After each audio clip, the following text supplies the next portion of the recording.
Con su venia, señor presidente, señor secretario.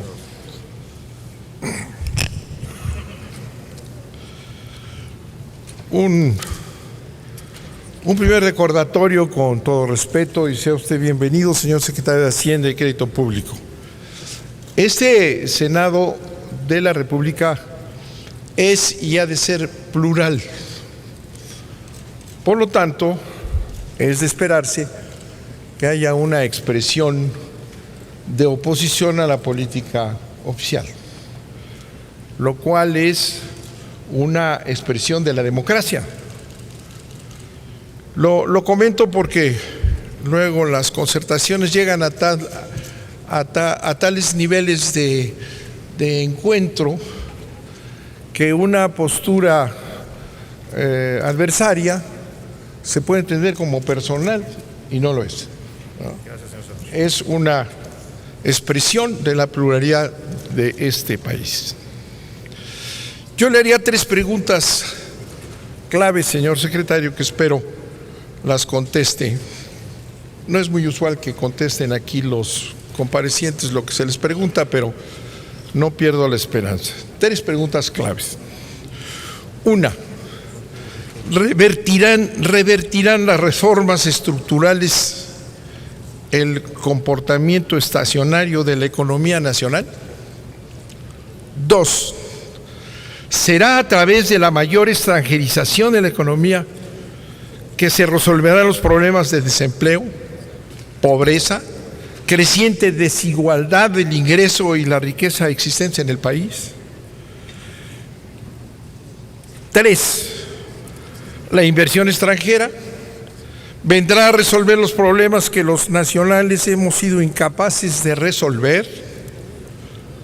La cuestión es que el capital extranjero domina la banca, el sector manufacturero, el sector exportador, el comercio, la minería, gran parte de los servicios, y no ha habido incremento en la productividad, ni de la dinámica económica, ni mayor empleo bien remunerado, y ahora aumentará su dominio en el sector eléctrico y petrolero. ¿Cree usted que ahora sí iremos al primer mundo? ¿Hablan de un nuevo México? ¿A qué se refieren? ¿Hacer una estrella más de banderas extranjeras?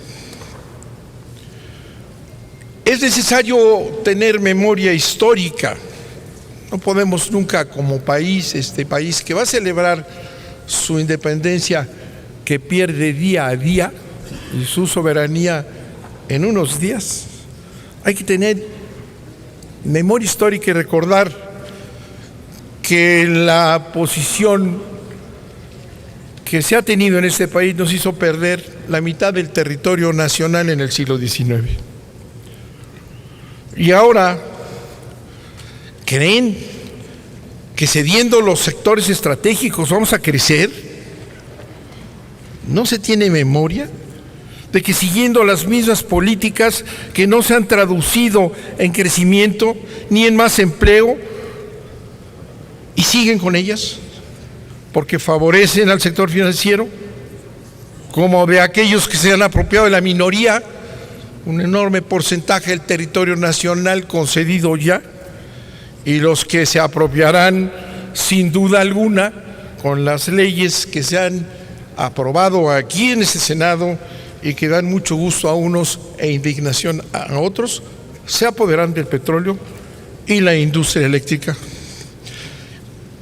Todos los sectores estratégicos de alta rentabilidad están entregados, y es importante señalar que funcionarios y exfuncionarios del gobierno mexicano se han beneficiado de estas privatizaciones abiertamente, y ahora, lo hemos señalado, se aprestan a beneficiarse del festín de la privatización y extranjerización del petróleo y de la electricidad, que son o han sido las 2 empresas más importantes de este país.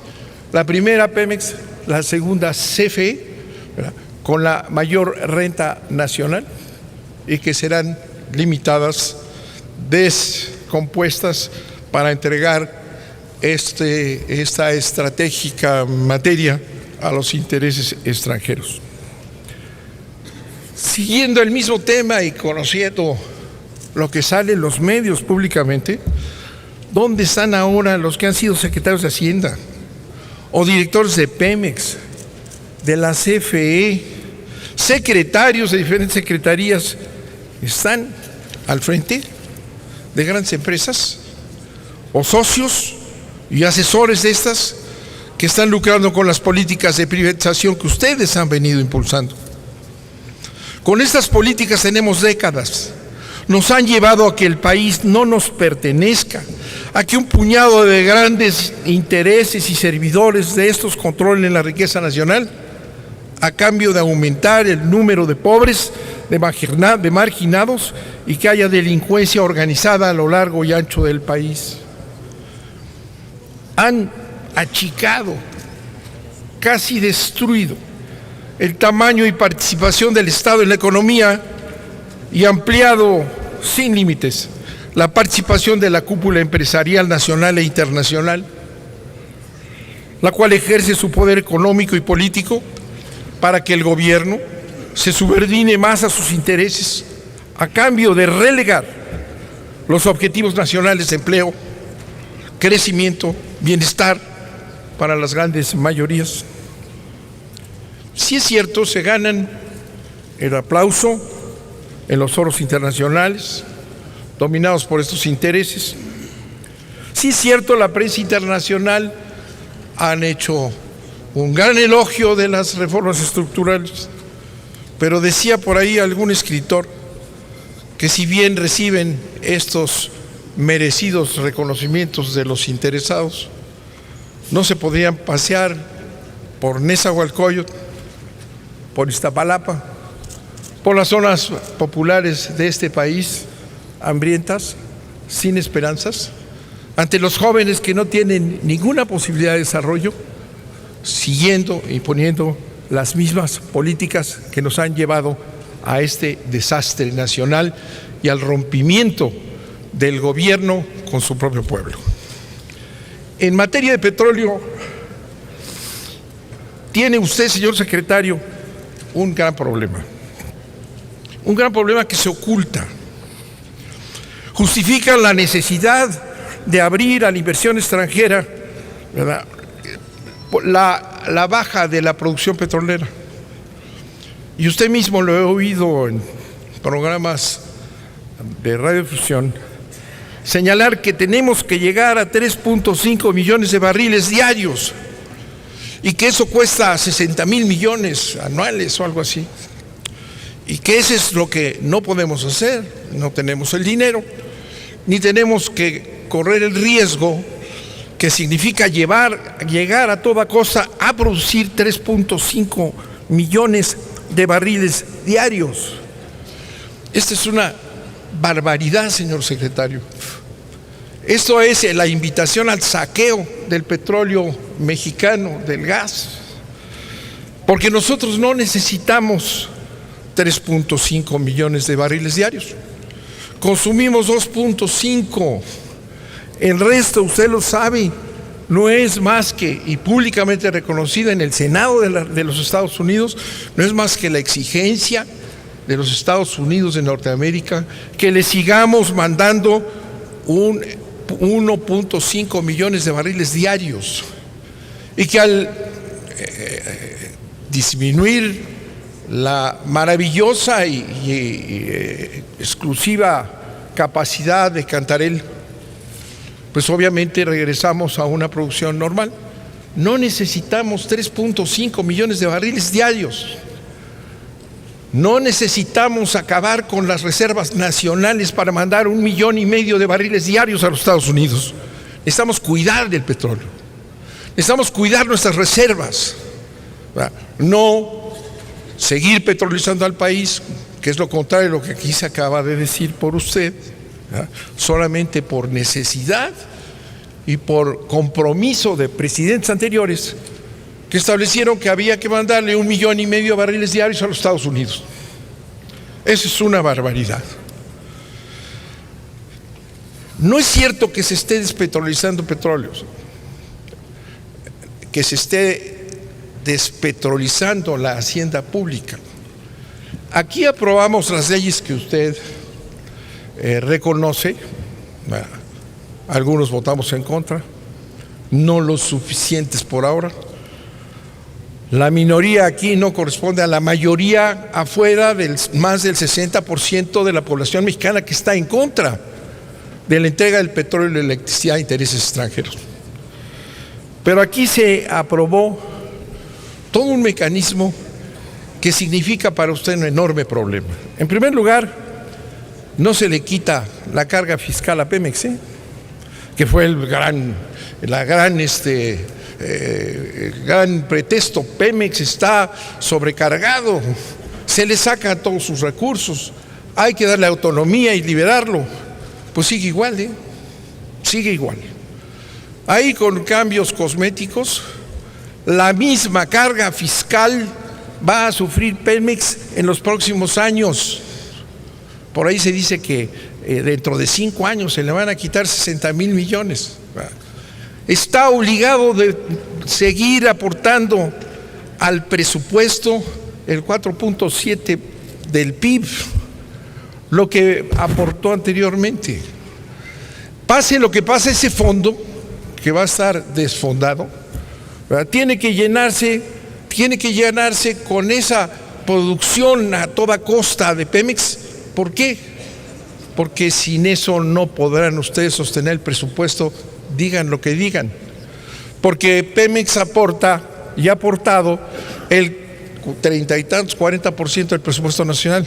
Y en esta aventurada y en este salto al vacío que han hecho, ¿verdad?, de empezar a compartir la renta nacional, la renta petrolera, ¿verdad?, no saben qué hacer.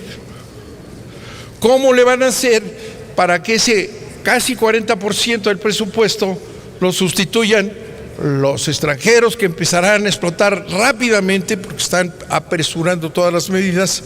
¿Cómo van a hacerle? Pemex seguirá aportando el 60 y tantos % de lo que obtenga. Las empresas extranjeras llegarán consentidas con una carga fiscal de, ¿qué será?, 16, 17, 18. Entonces, ¿cómo van a compensar? No pueden.